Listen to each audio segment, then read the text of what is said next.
Halo, nama saya Tengku Alia Sandra. Saya lulusan BINUS dengan jurusan Sistem Informasi. Saya masuk BINUS tahun 2002 dan lulus di 2006. Jadi kalau mungkin ada teman-teman yang seangkatan saya, kita disebutnya BINUSian 2006.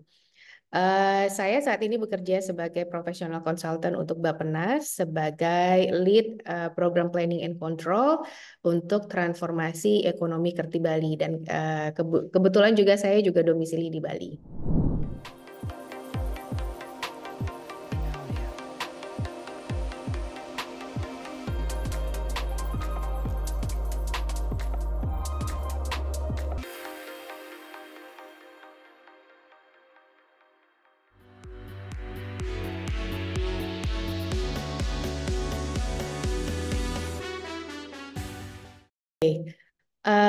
Saya masuk BINUS tahun 2002 sebenarnya jujur ya, ini kita cerita jujur, masuk BINUS sebenarnya bukan pilihan pertama saya gitu ya. Karena mimpi atau cita-cita saya yang pertama dari kecil bahkan gitu ya, saya udah tahu waktu pas besar pengen jadi apa gitu ya. Nah, saya pengen jadi dokter sebenarnya. Jadi cita-cita dari kecil sampai dengan SMA mempersiapkan dirinya sebenarnya mau jadi dokter. Tapi mungkin Tuhan punya rencana lain gitu ya buat saya gitu. Jadinya saya nggak keterima nih waktu pas lulus ujian UMPTN, saya nggak terima sebagai untuk mengambil jurusan kedokteran karena saat itu memang cita-cita saya cukup idealis gitu ya, pengen jadi dokter tapi dengan lulusan dari universitas negeri gitu. Nah, kebetulan memang saat itu buat saya untuk menjadi seorang dokter ya harus dari lulusan negeri gitu ya pada saat itu gitu ya. Dan saya nggak punya opsi untuk mendaftar kedokteran di universitas swasta. Itu bukan opsi saya gitu ya. Kalau misalnya menjadi dokter tapi dari universitas swasta, mungkin saya berpikir pada saat itu siapapun bisa gitu ya. Jadi itu bukan opsi saya. Jadi akhirnya karena tidak cita-citanya tidak tercapai gitu ya saat itu, ya udah saya coba kubur cita-cita saya dan saya coba untuk membuka opsi yang lain atau peluang yang lain gitu. Dan kebetulan pada saat itu BINUS masih membuka pendaftaran gitu ya.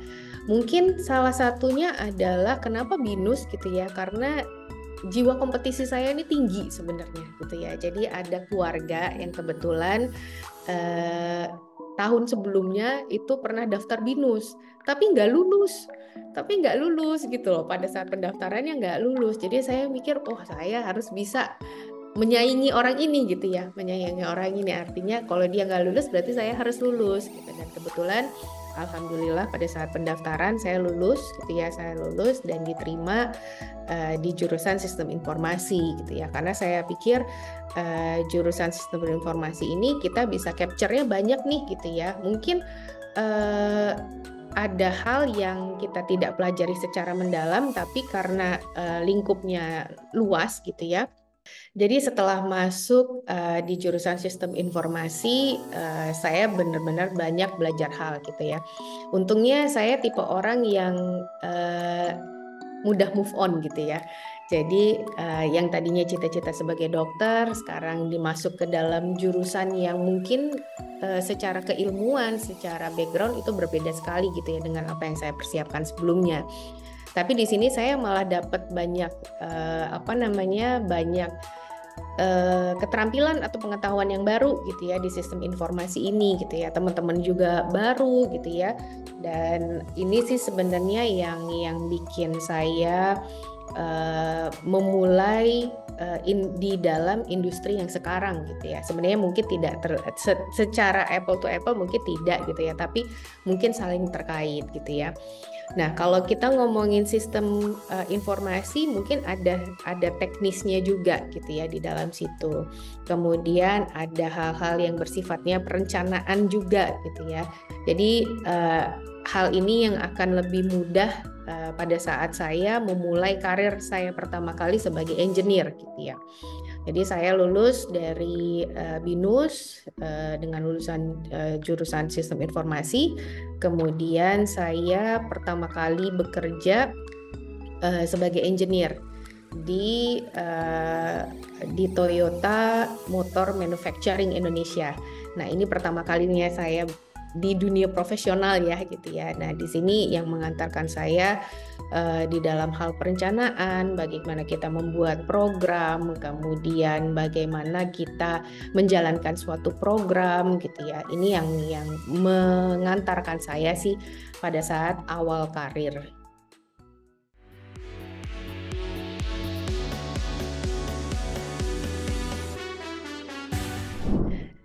Setelah lulus dari BINUS tahun 2006, saya alhamdulillah langsung dapat pekerjaan gitu ya di Toyota Motor Manufacturing. Kemudian saya bekerja 6 bulan, sekitar 6 bulan di sana, baru akhirnya saya pindah ke Siemens waktu itu di unit bisnisnya untuk telekomunikasi. Nah, kalau kita waktu pas mungkin teman-teman yang seangkatan saya lagi gitu ya, tahun 2006-an gitu ya, industri telekomunikasi itu tuh lumayan booming gitu ya, karena pesaingnya banyak lah, pesaing operator tuh banyak. Jadi engineer telekomunikasi ini cukup demanding gitu ya, karena industrinya ada, kemudian operatornya juga saling bersaing, artinya dibutuhkan sekali gitu ya. Dan saya pun juga belajar banyak dari industri ini. Tahun 2008 karena alasan personal gitu ya, saya pindah ke Melbourne. Dan saya merasa oke nih, kayaknya ilmu yang saya dapat gitu ya udah cukup lah untuk kita menemukan gitu ya, dengan mudah menemukan pekerjaan di Australia. Tapi ternyata tidak semudah itu gitu ya. Jadi memang tantangan atau ujian gitu ya di setiap daerah, setiap kota, setiap negara bahkan berbeda-beda gitu ya. Nah, jadi pada saat itu saya cukup berjuanglah untuk mendapatkan pekerjaan gitu ya. Tapi di sela-sela untuk mendapatkan pekerjaan ini, pekerjaan yang profesional gitu ya, pekerjaan profesional, saya juga mencoba untuk mencoba pekerjaan yang lain gitu ya, termasuk pekerjaan part-time seperti kerja di restoran gitu ya, kerja jadi cleaning service di kantor gitu ya. Saya lakukan ya sebenarnya semata-mata untuk kita survive gitu ya, untuk kita survive di negara orang gitu ya. Kita coba untuk survive di negara orang. Jadi maksudnya jangan nggak kerja profesional, nggak kerja kantor nih, terus udah deh pulang gitu. Jadi karena gini, tidak semua orang punya kesempatan untuk keluar negeri gitu ya. Nah, pada saat kesempatannya itu datang ke kita, ya kita coba gitu ya. Kita coba untuk kita manfaatkan dengan baik. Sampai akhirnya saya mendapatkan pekerjaan gitu ya secara profesional sebagai signaling drafter pada saat itu. Ini sebenarnya juga informasi dari teman dan keluarga juga gitu ya. Saya mendapatkan informasi dan apply gitu ya, Pada saat saya apply sebenarnya nggak punya ekspektasi tinggi gitu ya, diterima alhamdulillah gitu ya, nggak diterima pun sebenarnya saya nggak kecewa gitu ya, karena saya merasa gini, saya pendatang gitu ya. Kalau misalnya kita di Indonesia mah gampang, saya nggak menggampangkan juga ya, tapi maksudnya setidaknya kita dengan culture yang sama, kemudian dengan tata bahasa yang sama, dengan karakteristik orang yang dengan mudah kita bisa pelajari, itu akan mempermudah kita pada saat kita proses interview dan segala macam ya.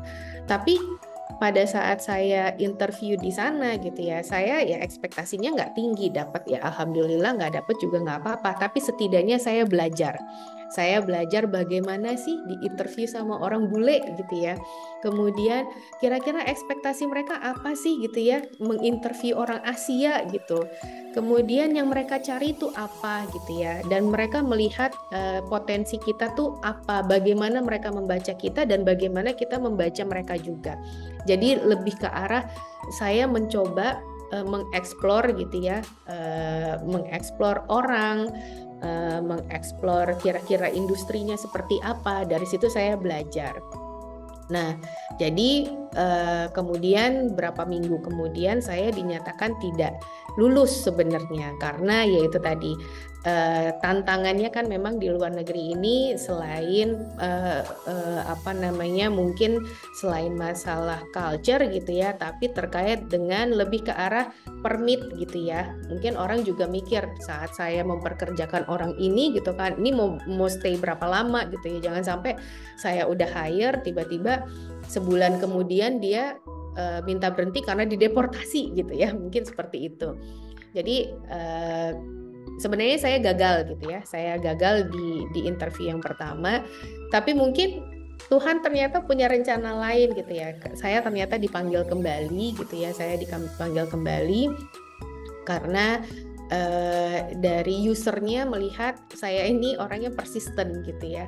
Maksudnya mungkin dia ngelihat juga ya, ini orang pendatang tapi kok punya kemauan yang kuat gitu ya. Dan kebetulan juga usernya yang kebetulan memang jadi bos saya saat itu bilang, saya nggak cari orang dengan lulusan ini dan itu, saya nggak mencari orang yang jenius juga atau segala macam secara nilai akademis tinggi dan segala macam, tapi saya mencari orang yang mau belajar gitu ya. Dari situ mungkin dia melihat pada saat interview gitu ya, dia ngelihat saya kelihatan banget nih pengen masuk di sini gitu ya. Mungkin itu sih sebenarnya yang bisa menjadi pelajaran, satu hal yang pelajaran utama dan penting banget buat saya waktu pas saya memulai karir di Australia.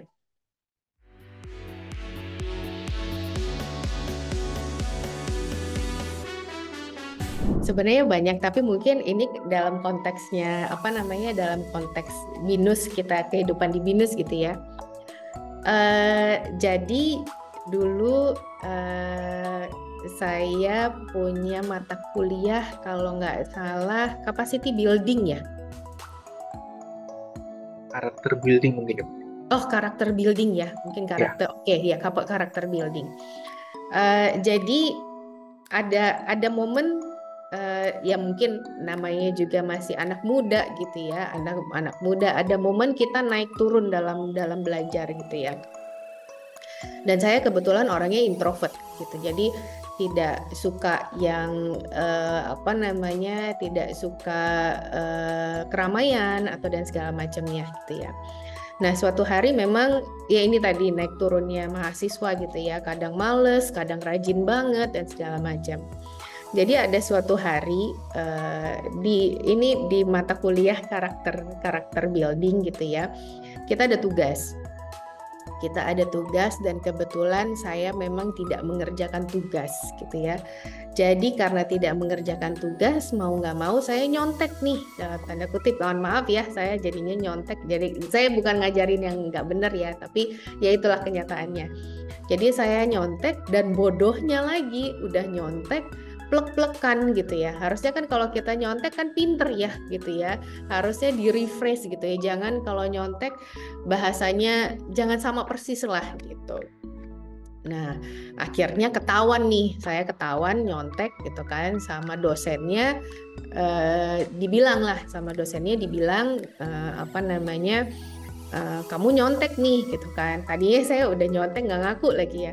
Enggak, saya nggak nyontek. Ya nggak mungkin kamu nggak nyontek, soalnya ini udah pas, maksudnya bahasanya, letak kalimatnya, di katanya di mana itu sama persis gitu kan. Ya udah, saya nggak bisa ngomong apa-apa lagi. Dan hukumannya adalah, untung saya sangat berterima kasih sama dosen ini. Saya lupa nama dosennya siapa, tapi saya sangat berterima kasih sama beliau karena berkat beliau gitu ya, saya bisa mengeksplor satu hal dari diri saya sendiri gitu ya. Jadi saya dihukum sama beliau diminta sebagai MC. Jadi waktu itu kita mau ada acara gitu ya, kelas kami tuh mau ada acara, kita mau datang ke suatu yayasan, di mana yayasan itu kalau nggak salah yayasan yatim piatu, saya lupa. Tapi kita mau datang ke dalam yayasan. Nah, karena kita acara gitu ya, berarti kan harus ada yang memandu nih gitu ya, membantu jalannya acara dan segala macam. Pertama sih dosen menawarkan gitu ya, menawarkan siapa nih yang mau jadi MC atau siapa yang mau jadi pemandu acaranya dan segala macam. Nggak ada yang mau gitu ya, namanya juga mahasiswa mungkin ya masih malu-malu gitu. Nggak ada yang mau, tapi akhirnya ditunjuk saya dan satu teman lagi saya gitu ya. Yang satu teman lagi saya ini memang karena memang beliau orangnya ekstrovert gitu ya, tapi saya ditunjuk karena saya ya itu tadi dihukum gitu ya, dihukum karena mencontek gitu. Tapi di situ malah dosen saya dan teman-teman saya sangat mengapresiasi apa yang saya lakukan. Ternyata pada saat acara, saya memandu acara itu bisa jalan dengan sukses gitu loh. Nah terus saya mikir ya, oh berarti saya bisa kok ngomong di depan orang gitu ya. Saya bisa kok, maksudnya bisa menjadi pengantar lah istilahnya gitu ya dalam suatu acara. Nah dari situlah saya ada satu poin gitu ya, mungkin ada satu keterampilan dari diri saya yang mungkin belum unlock tapi di unlock oleh dosen ini gitu ya. Jadi itu sih momen yang mungkin jadi suatu pelajaran buat saya, dan akhirnya memang selama masa perkuliahan saya 2002 sampai dengan 2006 saya punya kerjaan sampingan kebetulan. Setiap weekend saya bekerja sebagai MC gitu ya untuk acara seminar perpolitikan. Nah dari situ yang saya saya belajar sih dari pengalaman yang mungkin sebenarnya pengalaman buruk, tapi keluarannya malah suatu hal yang positif setidaknya buat saya sendiri.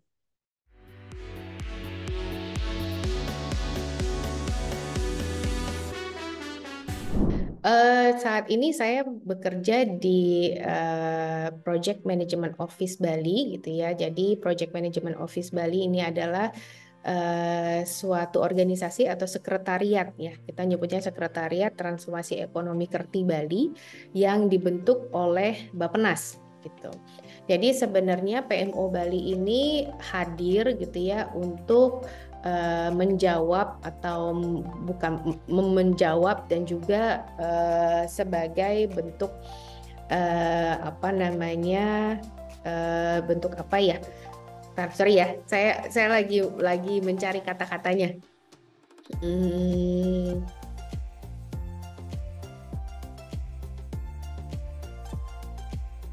Oke deh, oke. Kita mungkin boleh ulang dari ya, Bu, kita ulang ya. Boleh. Ya. Jadi saat ini saya bekerja di Project Management Office atau PMO Bali, Sekretariat Transformasi Ekonomi Kerti Bali. Jadi Sekretariat Transformasi Ekonomi Kerti Bali ini dibentuk oleh Bappenas sebagai jawaban atas pandemi kemarin. Kita tahu bahwa pandemi COVID-19 itu memberikan impact yang luar biasa ya, gitu ya, terutama untuk Bali sendiri, gitu ya. Karena Bali selama ini mengandalkan pariwisata sebagai prioritas utama mereka gitu ya. Tapi dari pandemi kemarin kita belajar kalau ternyata pariwisata ini adalah industri yang labil gitu ya. Jadi kalau misalnya kita hanya mengandalkan pariwisata, nanti suatu hari nanti kita mengalami hal yang sama seperti pandemi COVID-19 kemarin, ini akan nggak akan sustain gitu ya. Nah, jadi Bappenas menyusun sebuah peta jalan gitu ya, namanya peta jalan transformasi ekonomi Kerti Bali. Jadi di dalam peta jalan ini kita mencoba mengeksplor gitu ya, kira-kira potensi-potensi apa yang ada di Bali selain pariwisata yang bisa menunjang perekonomian Bali, dan juga tentunya menuju ke perubahan gitu ya. Karena kalau misalnya business as usual gitu ya, kita nggak akan bisa bertransformasi gitu ya. Kita akan akan menjalani pertumbuhan ekonomi yang as it is lah gitu ya, nggak akan terlalu banyak. Kemudian juga kita punya agenda besar yaitu Indonesia Emas di 2045, di mana agenda ini tuh punya indikator atau punya target pencapaian yang cukup signifikan gitu ya. Nah, untuk bisa nasional mencapai target atau tujuannya ini, tujuan Indonesia Emas, artinya kita perlu adanya kontribusi dari setiap daerah, dari setiap kota untuk bisa menunjang tujuan atau indikator atau target yang ditentukan gitu ya. Nah, tugas PMO Bali apa sih? Nah, tugas PMO Bali ini adalah memastikan dan mengawal bahwa peta jalan transformasi ekonomi Kerti Bali ini dijalankan sehingga bisa memberikan manfaat yang sangat valuable sekali gitu ya untuk Bali untuk bisa bertransformasi setelah sebelumnya recovery dari pandemi COVID-19 kemarin, dan sekarang Bali dirasa cukup siap gitu ya untuk bertransformasi menuju Indonesia Emas 2045.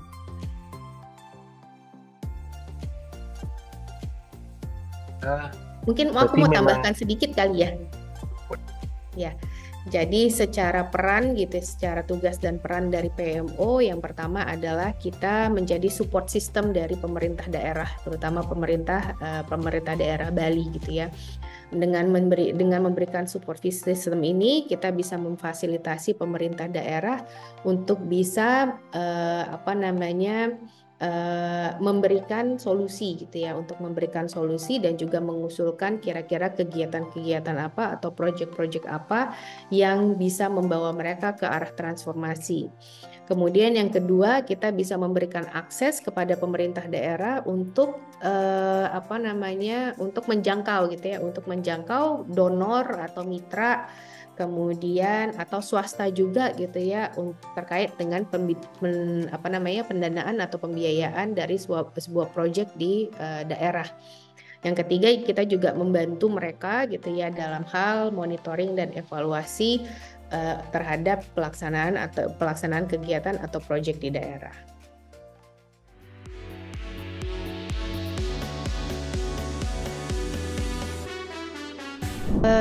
2008 saya pindah ke Melbourne, Australia, kemudian struggling untuk cari pekerjaan profesional sampai akhirnya saya dapat pekerjaan nih gitu ya sebagai signaling drafter gitu ya. Jadi awal mula karir saya sebagai engineer yaitu sebagai signaling drafter untuk perkereta apian di Melbourne khususnya. Nah, sepanjang karir gitu ya, selama saya bekerja di sana, kita kan ada proses coaching gitu ya, atau mentoring dengan atasan. Nah, atasan saya pernah bilang gitu ya, dia bilang kayak gini, kamu itu kan lulusan bachelor gitu ya, bachelor degree gitu ya. Sayang nih kalau misalnya kamu cuma jadi sebagai signaling drafter aja gitu loh. Saya pengen kamu juga sebagai engineer. Jadi memang saat itu memang kita membedakan gitu ya, ada drafter, kemudian ada engineer. Ini memang secara capability dan kapasitas memang berbeda gitu ya. Nah, bos saya bilang karena kamu punya background bachelor gitu ya, kenapa nggak coba jadi engineer nih gitu. Nah, mulai dari situ saya coba belajar sebagai signaling engineer, dan mungkin karena basicnya gitu ya sebagai drafter gitu udah tahu nih gitu kira-kira misalnya menempatkan posisi signaling itu di mana dan segala macam, dan interaksi kita juga sama engineer. Jadi basic skillnya udah ada lah gitu, basic pengetahuannya sudah ada, sampai akhirnya saya belajar jadi signaling engineer. Saya pulang ke Indonesia tahun 2017 karena personal, lagi-lagi alasan personal gitu ya, karena keluarga. Saya memutuskan 2017 untuk pulang ke Indonesia Dan kebetulan Indonesia saat itu Jakarta terutama ya lagi bangun kereta nih gitu ya, lagi bangun MRT dan saya coba apply. Alhamdulillah dapet dan sesuai dengan background gitu ya karena saya dari 2010 sampai dengan 2017 bekerja di industri perkereta apian. Jadi masih cocok nih inline gitu ya.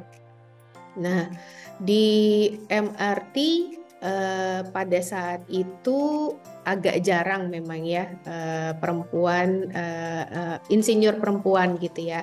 Ada beberapa tapi tidak sebanyak laki-laki memang gitu ya. Apalagi ini kan konstruksi apa namanya proyek konstruksi yang untuk perkereta apian modern yang pertama kali di Indonesia gitu ya. Nah, mungkin karena belum terbiasa kali ya, karena kita Indonesia ini kita punya culture yang sangat kuat gitu ya. Kalau di Australia mungkin karena banyak pendatang, jadi perempuan engineer, perempuan ke site, kotor-kotoran gitu ya, berlumpur itu udah hal biasa gitu ya. Cuman mungkin di sini di Indonesia menjadi hal yang baru gitu ya, baru dan mungkin perlu penyesuaian. Jadi ada satu hal momen gitu yang menurut saya cukup kena banget buat saya dan tapi sih saya mencoba memaklumi gitu ya, mungkin dalam hal tidak terbiasa aja. Jadi suatu hari saya pernah meeting. Saya termasuk orang yang perempuan yang suka pakai high heel gitu ya, biarpun engineer gitu ya, tapi kalau misalnya memang tidak lagi ke site gitu ya, kalau misalnya memang lagi di kantor ya saya pasti akan pakai high heel gitu ya, karena itu menurut saya suatu bentuk saya menghargai diri saya sendiri gitu ya. Saya berpenampilan rapi dan segala macam. Jadi suatu hari saya pergi meeting ke klien gitu ya dengan high heel. Nah, dari klien tuh kita belum ngomong apa-apa nih gitu ya, saya dan tim belum ngomong apa-apa, tapi klien udah bilang kayak gini, nanti besok di next meeting tolong kirim technical teamnya aja gitu. Kan tadinya saya bingung gitu ya, maksudnya apa ya? Tolong kirim technical teamnya saja gitu loh. Jadi maksudnya mungkin tidak berharap saya yang datang gitu loh, tapi maksudnya saya mikir lagi, tapi kan technical teamnya saya gitu loh, yang engineer-nya saya.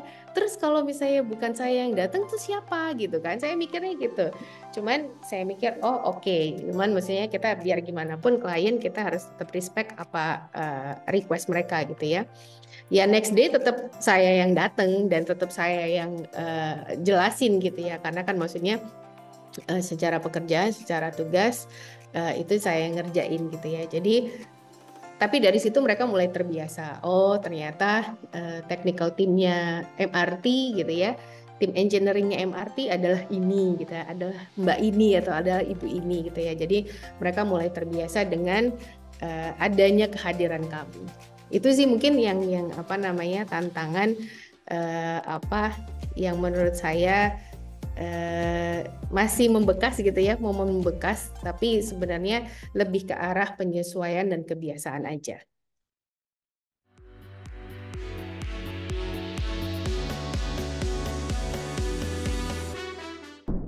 Kalau mentor sebenarnya bapak saya ya gitu ya, bapak saya.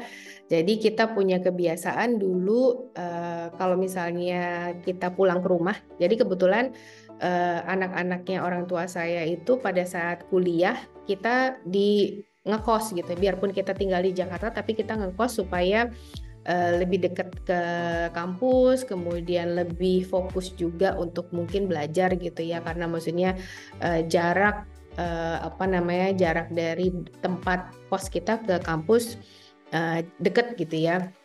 Nah, jadi setiap kali kita pulang, weekend itu kita pulang, kita pasti ayah saya tuh selalu ngumpulin kita gitu ya, duduk di meja, nanti selalu menanyakan kemarin ngapain aja, terus udah kayak gitu memberikan ujangan lah gitu ya, harus apa dan segala macam. Jadi tuh sosok ayah tuh benar-benar yang dimana saya bisa cerita apa aja gitu ya, dan saya bisa dapat masukan apa aja gitu ya. Itu tuh maksudnya itu mentor secara apa namanya, mentor secara apa namanya, pembentukan karakter saya juga gitu ya, pembentukan karakter saya dan juga kakak-kakak saya gitu ya. Nah, tapi kalau misalnya di dalam pekerjaan ada satu sosok gitu ya, beliau kolega saya, ini juga yang apa namanya, meyakinkan saya bahwa apa namanya, perempuan kemudian jadi engineer dan menjadi leader itu bukan hal yang mustahil atau bukan hal yang aneh gitu. Jadi saya waktu itu baru memulai awal karir sebagai signaling engineer nih gitu ya. Mulai dari transisi dari drafter ke engineer gitu ya. Jadi suatu hari saya harus ke site dan melakukan testing. Dan kita kalau misalnya engineer itu kan testing bisa di mana aja ya. Itu kebetulan areanya itu apa namanya, agak terpencil lah gitu, dan di daerah hutan lah gitu ya, di Australia dulu. Nah, ada satu senior signaling engineer gitu ya. Beliau mungkin saya bisa sebut namanya Deidre gitu ya. Nah, beliau ini ditunjuk sebagai tim lead gitu ya, tim lead untuk semua tester. Jadi pada saat beliau ngomong, itu semua orang yang ada di situ ya benar-benar merhatiin dia gitu ya. Benar-benar merhatiin dia, padahal dia sendiri adalah seorang perempuan. Jadi menurut saya respect itu bisa diberikan kepada siapa aja gitu ya.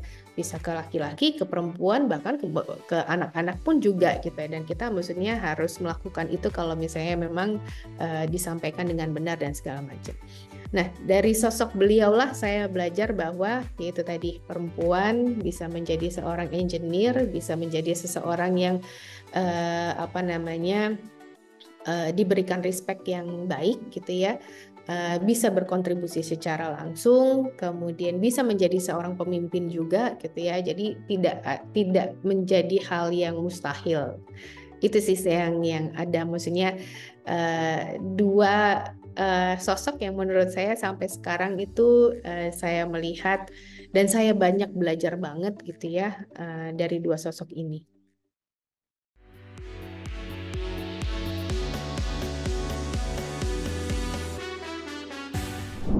Kalau misalnya dibilang hobi dan minat yang secara spesifik, kayak misalnya kayak suami saya tuh suka main golf gitu loh. Saya nggak punya gitu ya, punya satu hal yang apa namanya, spesifik gitu ya, hobi atau minat yang spesifik gitu.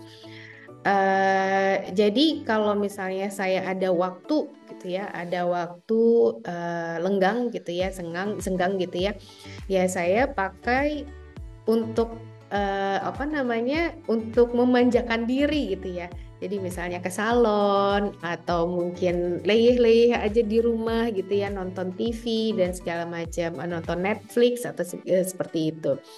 Ya kalau misalnya itu dibilang hobi gitu ya, atau dibilang minat, ya mungkin gitu ya, itu bisa aja karena saya nggak pernah punya apa namanya, hal yang spesifik gitu ya.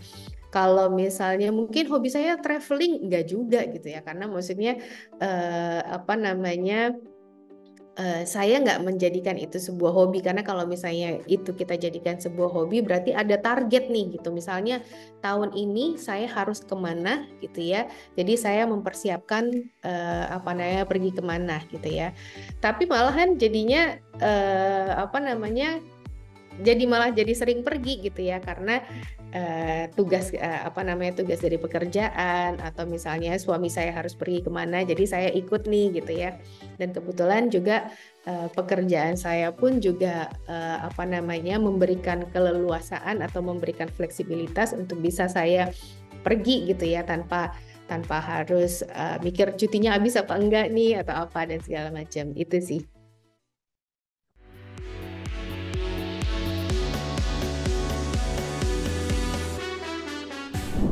Jadi saya resign dari MRT Jakarta itu tahun lalu, Maret 2023. Setelah sebelumnya sebenarnya mau resign dari MRT udah dari tahun sebelumnya gitu ya, karena kan kebetulan keluarga juga di Bali. Kalau misalnya saya bolak-balik Jakarta Bali itu kayaknya apa namanya nggak memungkinkan lagi lah. Sudah dicoba. Saya jadi maksudnya bukan hal yang nggak dicoba ya. Jadi saya sempat coba juga Jakarta Bali bolak-balik, tapi kok ternyata setelah dipikir-pikir ini ya nggak worth it lah gitu ya. Maksudnya jadi capek di jalan, ngabisin ongkos juga gitu ya. Jadinya saya putuskan untuk apa namanya resign. Jadi udah tahu nih kayaknya harus resign nih gitu ya. Tapi memang pada saat itu yang namanya galau pasti ada ya gitu ya. Karena maksudnya pada saat saya di MRT Jakarta itu saya mengerjakan sesuatu hal yang memang saya suka gitu ya. Karena bekerja sesuai dengan passion, bekerja sesuai dengan background dan segala macamnya gitu ya. Keluarga juga ada di Jakarta, orang tua saya, ibu saya maksud saya di Jakarta gitu ya. Jadi udah komplit sebenarnya. Tapi kan maksudnya keluarga inti saya kan di Bali gitu ya. Jadi harus ada keputusan untuk memilih nih gitu. Di saat saya sudah tahu nih pilihannya adalah untuk pindah ke Bali, tapi yang namanya godaan gitu ya pasti selalu ada gitu. Jadi sempat galau gitu ya. Nanti kalau misalnya resign gitu ya dari MRT terus ngapain gitu. Karena kan kita selama ini dari saya lulus kuliah sampai dengan detik ini gitu ya, sampai dengan hari ini saya selalu bekerja gitu ya. Dan saya mikir kalau misalnya saya resign, saya nggak kerja gimana? Sebenarnya nggak ada masalah juga gitu ya jadi ibu rumah tangga gitu ya. Tapi mungkin karena ada suatu kebiasaan untuk apa namanya beraktivitas di luar dan sudah kebiasaan juga kita bekerja, kemudian tiba-tiba hilang itu mungkin apa namanya buat saya pribadi apa namanya ya ada hal yang hilang gitu ya. Ada mungkin ya itu tadi itu comfort zone kita gitu ya. Cuman pada saat itu saya biar gimana pun sebagai kita kembali ke kodrat wanita gitu ya, sebagai seorang ibu, sebagai seorang istri gitu ya, tetap yang menjadi prioritas adalah keluarga gitu. Sampai akhirnya saya memutuskan untuk resign dan apa namanya minta ridho orang tua, ridho suami juga gitu ya, kira-kira akan seperti apa. Jadi saat pindah benar-benar full time di Bali, saya nggak ngapa-ngapain tuh gitu ya. Jadi memang di rumah. Tapi sebenarnya gini, suami saya tuh nggak pengen, sebenarnya lebih seneng saya di rumah gitu ya, di rumah gitu ya. Tapi nggak pengen juga saya nggak ngapa-ngapain gitu ya. Jadi di masa free time saya gitu ya, saya belajar gitu ya. Saya belajar, tetap belajar gitu ya. Saya ikut short course. Jadi waktu itu saya pernah ikut short course untuk jadi kontraktor gitu ya, untuk jadi kontraktor. Kemudian saya ikut short course lagi cara bercocok tanam bagaimana gitu ya. Jadi maksudnya biarpun saya di rumah tapi otak saya tuh occupied gitu ya. Jadi otak saya tuh tetap bekerja untuk mencari ide atau kira-kira mau ke depannya seperti apa. Nah, di masa free time saya ini pun juga saya membantu Pemprov Bali gitu ya, karena kita persiapan untuk apa namanya mau bangun kereta di Bali. Nah, saya juga bantu gitu ya, biarpun tidak dibayar atau biarpun tidak di-hire secara langsung, tapi kalau menurut saya masih tetap ketemu orang, saya masih tetap bisa berdiskusi, saya masih bisa memberikan apa namanya pengetahuan atau pengalaman yang saya punya, itu menurut saya lebih dari cukup gitu ya. Karena apa namanya fulfillment orang kan beda-beda ya. Saya merasa konten dengan saya memberikan hal-hal seperti itu. Sampai akhirnya apa namanya saya bisa join secara langsung dan profesional di Bappenas untuk PMO ini gitu ya. Jadi saya mencoba melihat potensi ke depannya, dengan saya membangun network gitu ya, membangun network, saya pasti nanti bisa mendapatkan kesempatan dari network ini gitu. Dan kebetulannya lagi pekerjaan yang sekarang ini memberikan saya fleksibilitas gitu ya. Jadi saya tetap bisa fokus ke keluarga. Saya nggak harus gitu ya, nggak harus dari jam 8 sampai jam 5 sore di kantor gitu ya. Tapi saya bisa mengatur waktu saya gitu ya, kapan saya harus ke kapan saya harus ke kantor, kapan saya harus memprioritaskan keluarga. Dan kebetulan mungkin karena kita tinggal di daerah ya, bukan di Jakarta, jadi traffic itu tidak separah di Jakarta gitu ya. Kayak misalnya rumah saya dengan kantor itu juga sekitar 10 menit, jadi mudah lah gitu, memberikan keleluasaan buat saya, kemudahan buat saya untuk bisa mengatur keluarga, pekerjaan.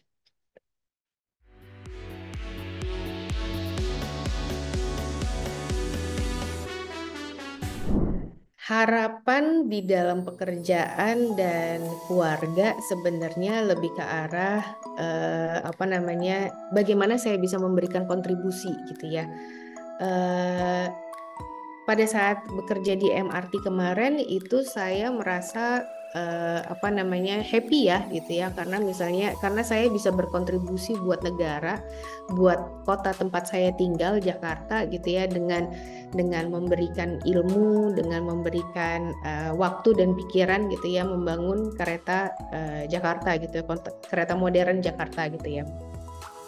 Nah, sama halnya dengan di Bali ini juga gitu ya. Saya pengen nih gitu ya, harapan saya adalah saya bisa berkontribusi untuk membangun gitu ya, terutama untuk pertumbuhan ekonomi di Bali gitu ya.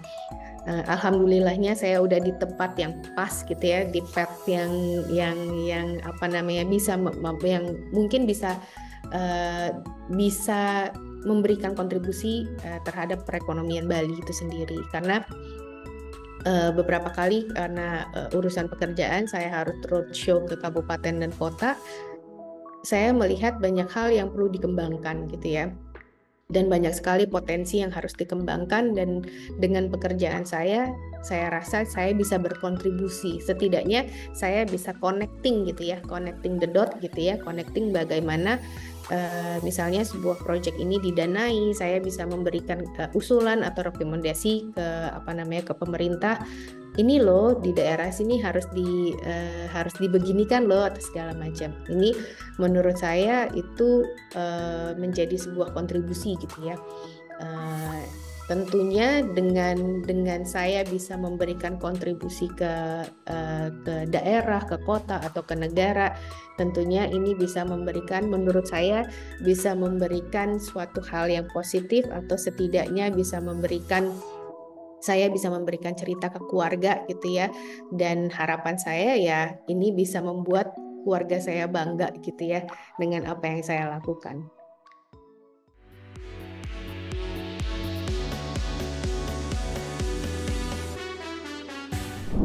Hari ini saya mau memberikan pengalaman kepada teman-teman Binusian. Ada beberapa hal yang saya bisa share ke teman-teman berdasarkan pengalaman saya. Yang pertama adalah jangan pernah takut bermimpi. Jangan pernah takut bermimpi, dan juga jangan pernah takut untuk mengubah mimpi kalau misalnya mimpi kita ternyata di awal tidak terwujud atau tidak sesuai yang kita harapkan. Kemudian yang kedua adalah pendidikan itu penting, karena pendidikan adalah investasi terbaik untuk kita.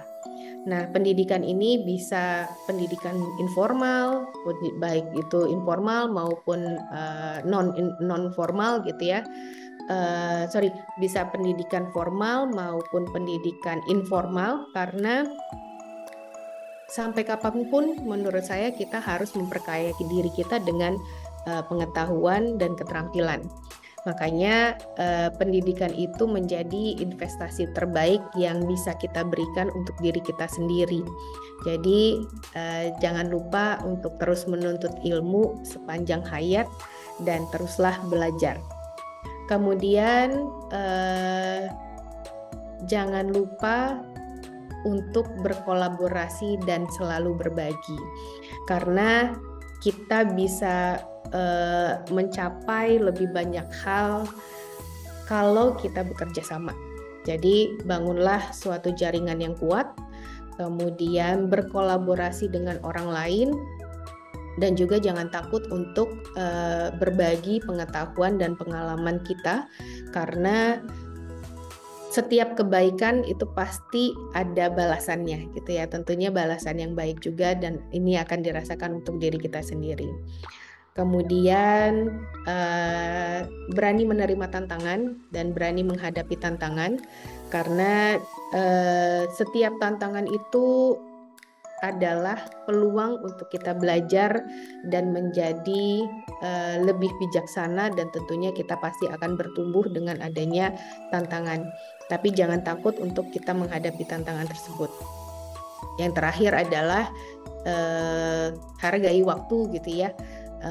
Kita boleh sibuk untuk mengejar karir dan segala macamnya, tapi jangan lupa untuk meluangkan waktu untuk diri kita sendiri, untuk kita bisa menikmati apa yang kita sudah capai, untuk mungkin stop sejenak dari dari kerusuhan atau kerungsingan hidup gitu ya. Jadi jangan lupa untuk memberikan atau meluangkan waktu untuk diri sendiri, karena kesehatan untuk diri kita sendiri itu jauh lebih penting daripada pencapaian apa yang kita dapatkan.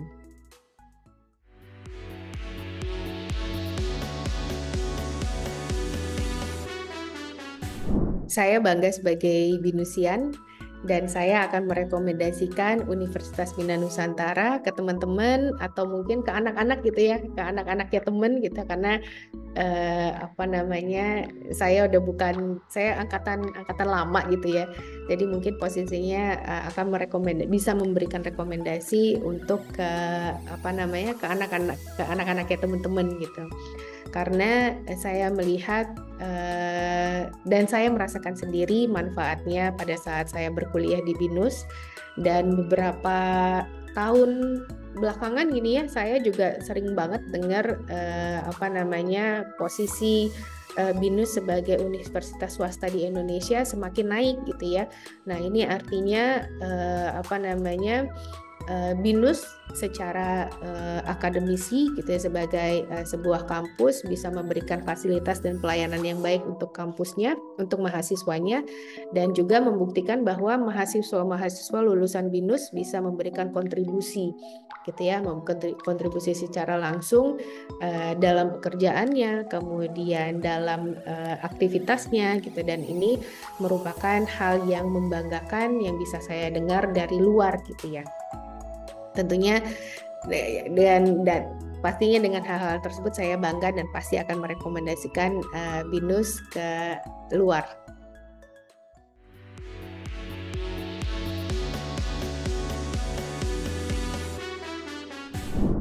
Harapan saya untuk BINUS, jadilah universitas yang membanggakan, dan jadilah universitas yang bisa memberikan kontribusi untuk perkembangan negara kita, dan juga hasilkan anak-anak terbaik untuk Indonesia, dan juga pastinya tentunya akan memajukan Indonesia.